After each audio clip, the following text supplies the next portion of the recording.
Yo creo que hablar de geopolítica, deporte, marca o de la utilización del deporte para poder visualizar algunas marcas o poder, en ese caso, blanquear algunas marcas, nos obliga a retroceder en el tiempo, ¿no? Y por lo tanto, yo creo que lo que nos tenemos que plantear es en qué momento política y deporte no han ido juntos de la mano. Desde mi punto de vista, desde sus inicios en la codificación del deporte moderno a principios del siglo XX, o a finales del siglo XIX, principios del siglo XX, política y deporte van cogidos de la mano. ¿Quién no recuerda las primeras conferencias olímpicas en la Sorbona de París en 1892, en 1894, cuando Pierre de Coubertin tuvo que tener el apoyo de la Casa Real de Grecia al final para poder lanzar el movimiento olímpico moderno, o el hecho de que el propio movimiento olímpico moderno se creó, se gestó en la guerra geopolítica de los grandes imperios europeos y por lo tanto desde el primer momento, aunque el deporte tiene unos valores muy socialmente aceptables, ha habido una necesidad de poner el deporte dentro del ecosistema político de Europa. Por lo tanto, yo creo que deporte y política van juntos de la mano desde los inicios. Después de los primeros Juegos Olímpicos de la era moderna en 1896, podemos pensar perfectamente qué pasó en la Primera Guerra Mundial, cuando el deporte obviamente fue un elemento clave de la paradiplomacia entre los grandes imperios que estaban en guerra, la paz o la tregua de Navidad de 1914. Podemos hablar también de qué pasó con los Juegos Olímpicos de Berlín de 1936 o la Olimpiada Popular de Barcelona en 1936, que nunca se llegó a dar porque empezó la Guerra Civil en España.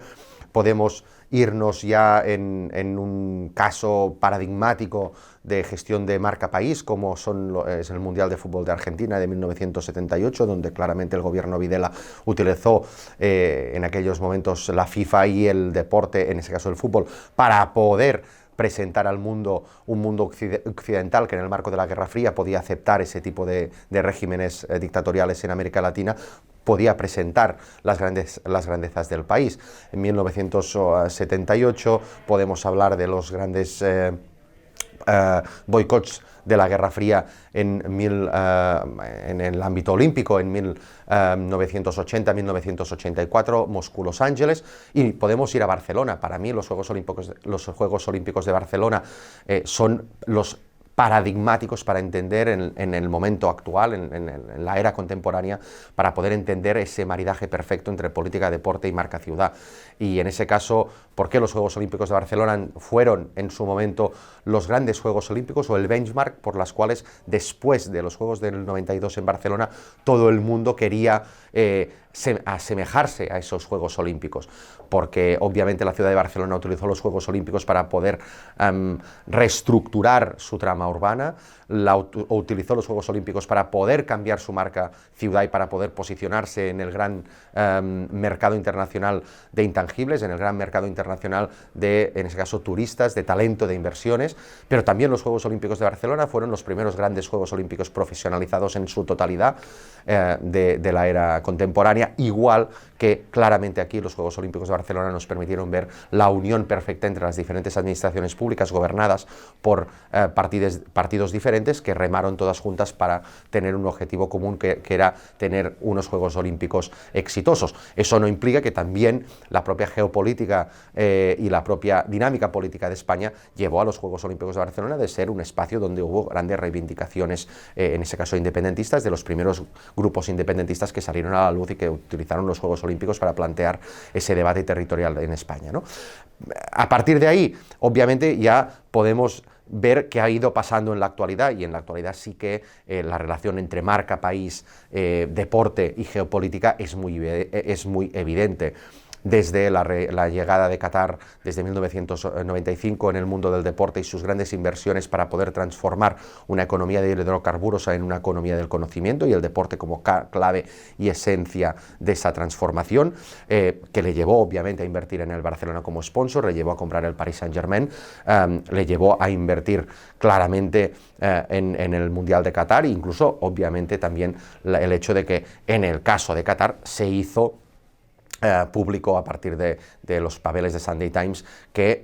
seguramente el Mundial fue comprado, ¿no? Arabia Saudí en estos momentos. Rusia también ha utilizado el deporte a partir del Mundial, de los Juegos Olímpicos de Sochi, del 14, del Mundial del 18, los ha utilizado también para poder blanquear la imagen del régimen de Putin. Y tenemos ahora el debate de cómo Arabia Saudí va a evolucionar y va a utilizar el deporte para poder posicionar ese país que obviamente tiene unos estándares políticos muy diferentes a los occidentales, cómo se va a posicionar en el mundo gracias al deporte. Tenemos que pensar que Arabia Saudí ha hecho una inversión de más de 3.500 millones de euros en deporte desde 2018, un crecimiento más del 170% desde 2018, y por lo tanto, obviamente, Arabia Saudí es el nuevo actor geopolítico de la geopolítica del deporte. Y aquí es donde estamos ahora, ¿no? Y vemos como en Arabia Saudí, obviamente, la Federación Española de Fútbol tiene intereses, vemos como Arabia Saudí tiene intereses en la Premier League, y seguramente Arabia Saudí acabará cogiendo un Mundial de Fútbol, y por lo tanto será el gran espacio y el gran aparador internacional de ese país. Pero como vemos, tenemos que hacer una retrospectiva histórica para entender que la relación entre marca-país, o en todo caso entre marca, territorio, deporte, geopolítica, siempre han ido de la mano, y para mí el binomio deporte y política, como dos grandes conceptos, es un binomio que no se puede disociar, por lo menos en lo que se refiere a la situación que tenemos del deporte desde final del siglo XIX, cuando hay el proceso de codificación del deporte como lo entendemos hoy en día.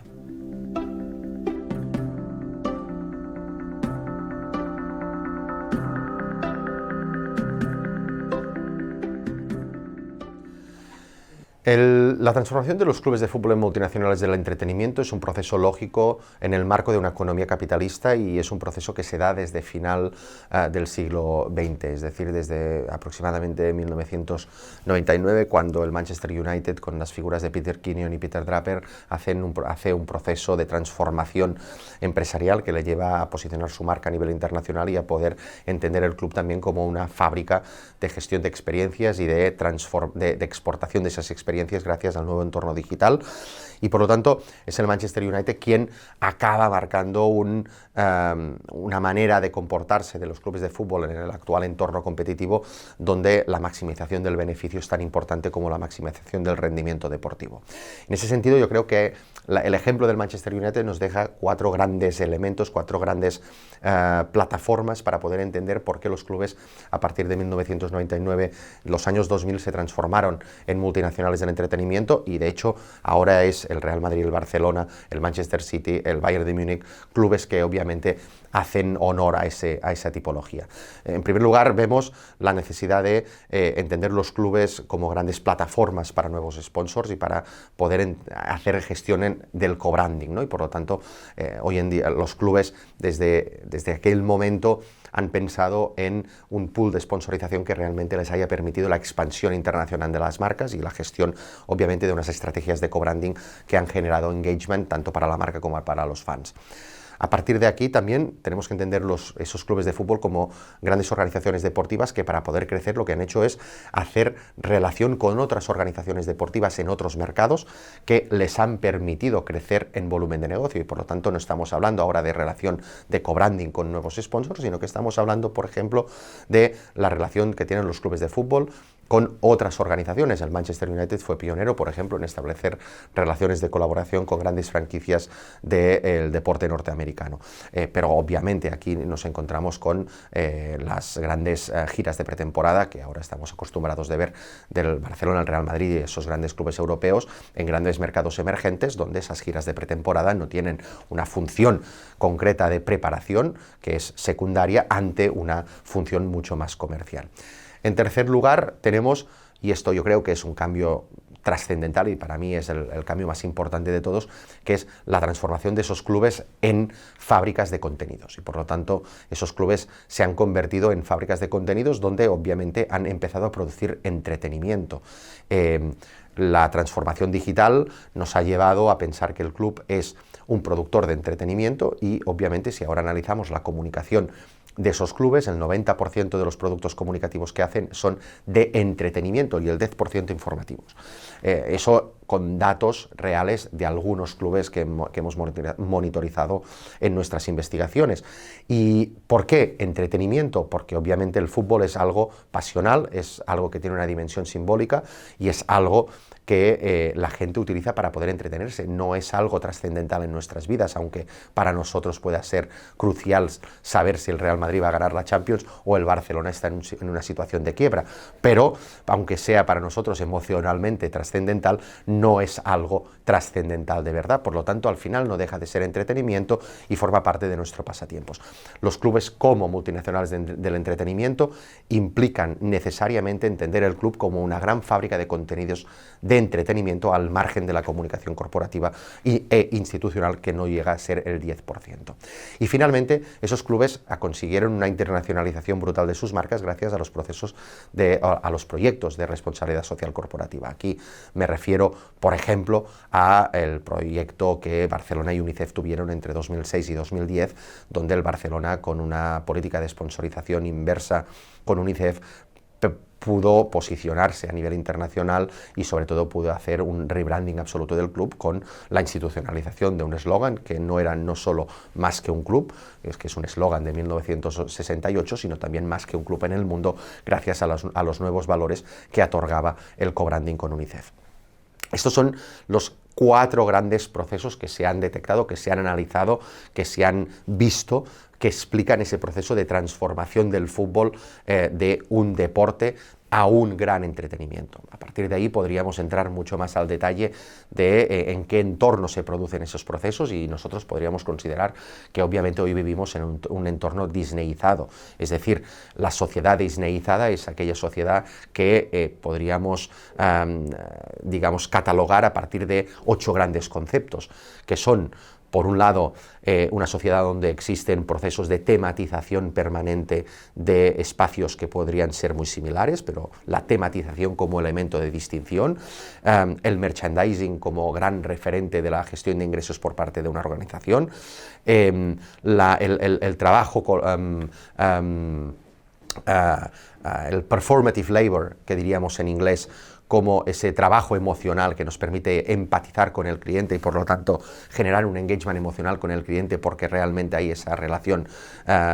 emocional que te vincula, y obviamente la creación de espacios de consumo híbrido, como un espacio donde tú puedes sacar la tarjeta de crédito y comprar en todos los sitios y pagar por todo. Esto sería el nuevo Camp Nou, el nuevo Spotify Camp Nou, el nuevo Bernabéu, el Etihad, el campo del Tottenham Hotspur como gran emblema actual, o el Allianz Arena, es decir, espacios de consumo híbrido como son los grandes parques temáticos. Esos son 4 grandes rasgos importantes de la sociedad disneyizada. Pero también hay otros rasgos mucho más focalizados en cómo se comportan las empresas, y eso se resume en 4 otras grandes ideas, que son, en primer lugar, la focalización de la actividad de esas empresas del entretenimiento en la generación de contenido. Tenemos que generar contenido aunque no sea del nuestro, pues igual que Disney compró a diferentes empresas como Marvel, como Lucasfilms. La clave es el contenido, no solo el que hemos desarrollado históricamente. Otra clave es la distribución, controlar todo el proceso de distribución, como Disney hizo con Disney Plus. Otra clave es la tecnología, y por lo tanto, en ese caso, tener un control absoluto de la inversión en tecnología. Disney Plus viene de una inversión muy anterior de Disney en tecnología y de la inversión en, por ejemplo, una plataforma de streaming de la Major League Baseball como era BAMTech. Y finalmente, el entender que la marca solo se puede gestionar desde una perspectiva global. Por lo tanto, 8 grandes características de esa sociedad disneyizada y de esas compañías que participan y que forman parte de ese entramado que algunos dicen complejo mediático deportivo global de una sociedad disneyizada, que obviamente se une y se vinculan con esas 4 grandes tendencias que nos llevaron a explicar el proceso de transformación, primero del Manchester United y luego del Barcelona, el Real Madrid y los otros clubes que han acabado siendo considerados multinacionales del entretenimiento, compitiendo obviamente con Disney, con Liberty Media, con Warner, con por ejemplo, Comcast.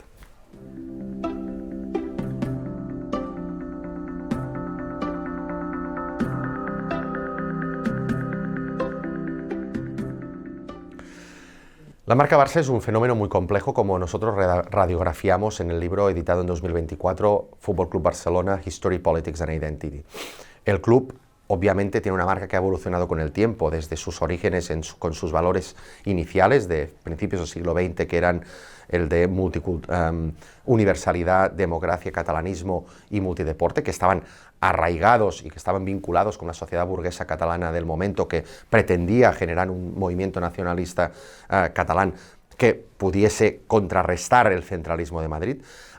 y esto derivó obviamente a ese eslogan durante el franquismo del más que un club, encuñado por Narcís de Carreras en 1968. Evolucionó ese posicionamiento de marca ya con UNICEF y con el co-branding del Barcelona con UNICEF de 2006 a 2010, con esa idea del más que un club en el mundo, ya con el Barcelona como multinacional del entretenimiento, pero el Barcelona es mucho más que un eslogan, son mucho más que unos valores corporativos que ahora incluso en ese proceso de internacionalización de la marca han acabado siendo valores muy transversales como solidaridad, trabajo en equipo, paz, esfuerzo. La marca Barcelona hoy es muy compleja y esa complejidad nosotros en el libro la resumimos con 4 grandes territorios de marca y un quinto territorio de marca muy específico del club. 4 territorios de marca que son, digamos, muy transversales a los clubes de fútbol, a las multinacionales del entretenimiento. 2 de estructurales, que derivan de la propia estructura del que es un club de fútbol, una organización deportiva, es decir, un club de fútbol, un territorio de marca es entretenimiento, un club de fútbol genera entretenimiento, pero también otro segundo territorio de marca es el knowledge, el conocimiento. Un club de fútbol genera conocimiento. Es decir, un club de fútbol genera deporte, el deporte es entretenimiento, pero un club de fútbol también está inserido en el ecosistema de investigación, por ejemplo, de un país. El Barcelona tiene el Barça Innovation Hub, que obviamente participa de proyectos europeos, que participa de tesis doctorales industriales. Tiene la Masía, que es un centro de producción de conocimiento deportivo espectacular para poder tener un modelo formativo propio de jugadores de fútbol. Por lo tanto, entretenimiento y conocimiento como 2 grandes territorios de marca estructurales. Hay 2 territorios de marca que son contextuales, es decir, un club de fútbol hoy vive en un entorno, como hemos dicho, disneyizado, convive en un entorno disneyizado, donde esos territorios de marca contextuales son principalmente el Big Data. Un club de fútbol necesita monitorizar permanentemente lo que pasa en su entorno para poder tomar decisiones, el Big Data como parte del proceso de toma de decisiones, y también la tecnología, un cuarto territorio de marca que es la tecnología. ¿Tecnología por qué? Porque un club de fútbol no puede funcionar sin estar en la vanguardia de la innovación tecnológica, que le puede permitir, por un lado, mejorar su performance, mejorar su rendimiento deportivo, pero también mejorar su capacidad de generar ingresos. Fijaos que esos 4 territorios de marca, contextuales y estructurales, Big Data, tecnología, knowledge, entretenimiento, son unos territorios de marca que están muy vinculados a lo que es una sociedad disneyizada y que hemos explicado en la anterior pregunta. Pero en el caso del Barcelona, y eso pasa en cualquier otra organización deportiva, hay un territorio de marca que es diferente de los otros, que sobre todo genera el espacio diferencial, que es el simbólico, el simbolismo, porque el deporte tiene una dimensión simbólica, y ese simbolismo, en el caso del Barcelona, viene marcado por 2 cuestiones importantísimas, que es, obviamente, el hecho de ser un club de sus socios, y por lo tanto de no ser una sociedad anónima deportiva, y también por su modelo de gobernanza y, obviamente, su vinculación permanente con una determinada manera de entender la relación entre Cataluña y España. Por lo tanto, el hecho de que el Barcelona sea un club de sus socios y eso implique un modelo de gobernanza particular y por lo tanto sus ventajas y sus inconvenientes de ese modelo de gobernanza que hoy están obviamente en un debate permanente para poder ver si el club se puede mantener con ese modelo de gobernanza en el actual sistema, en la actual industria del deporte, junto con esa dimensión política del Barcelona que le hace ser embajador de la ciudad, de la comunidad autónoma y también de esa nación sin Estado que es para muchos Cataluña, hace que haya una dimensión simbólica que es un quinto territorio de marca que dota a la marca de una significatividad especial.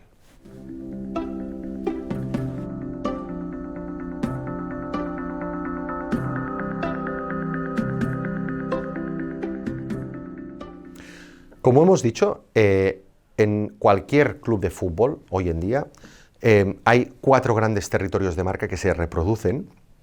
y el quinto, el simbolismo, es muy individual de cada uno, pero lo podríamos incluso entender, ¿no?, para cada uno de ellos. Pero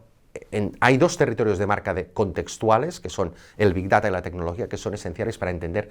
la totalidad del funcionamiento de la industria del fútbol. ¿Por qué? Porque obviamente podríamos pensar que el Big Data es clave para poder hacer fichajes de jugadores, para poder analizar el rendimiento de los jugadores, pero no. O sea, al final, si nosotros miramos dónde se utiliza el Big Data en la gestión diaria de un club de fútbol, se utiliza sí en la parte deportiva, en la parte de rendimiento. Esto de hecho está muy estudiado desde la disciplina de las ciencias de la actividad física y el deporte, pero sobre todo desde el punto de vista de la comunicación y del marketing. El Big Data nos aboca a plantear cómo un club puede generar mayores recursos y puede generar más ingresos. Es decir, el Big Data es trascendental para poder entender las políticas comerciales de un club. Eso también obviamente obliga a la comunicación corporativa, obliga a la comunicación institucional, pero nosotros hoy en día no podemos hacer acciones de co-branding en el marco de los acuerdos de patrocinio sin utilizar el Big Data para monitorizar esos acuerdos de co-branding. No podemos entender los procesos de engagement a través de las redes sociales y eso nos vincula directamente a la comunicación corporativa sin monitorizar esas redes sociales y entender el Big Data como parte de ese proceso. No podemos entender el despliegue de una factoría de contenidos sin la capacidad de la tecnología y el Big Data para poder generar mayor capacidad de esos contenidos audiovisuales para poder impactar a las audiencias y poder fidelizar esas audiencias. El gran reto de los clubes de fútbol es el engagement, la vinculación de los socios, de los aficionados con el club. Y ese engagement nos tiene que traer nuevos ingresos. No nos vale tener métricas de vanidad, tenemos que tener métricas de ingresos. Y ese cambio de la métrica de vanidad a la métrica de ingresos es, desde mi punto de vista, el principal reto que tienen los clubes de fútbol a la hora de plantear cómo esas marcas que tienen una capacidad de atracción espectacular, que son per se love brands, cómo estas love brands acaban siendo también unas marcas que generen muchos ingresos. Los clubes de fútbol son marcas muy potentes con cuentas de explotación muy pequeñas si las comparamos con otras grandes industrias del entretenimiento.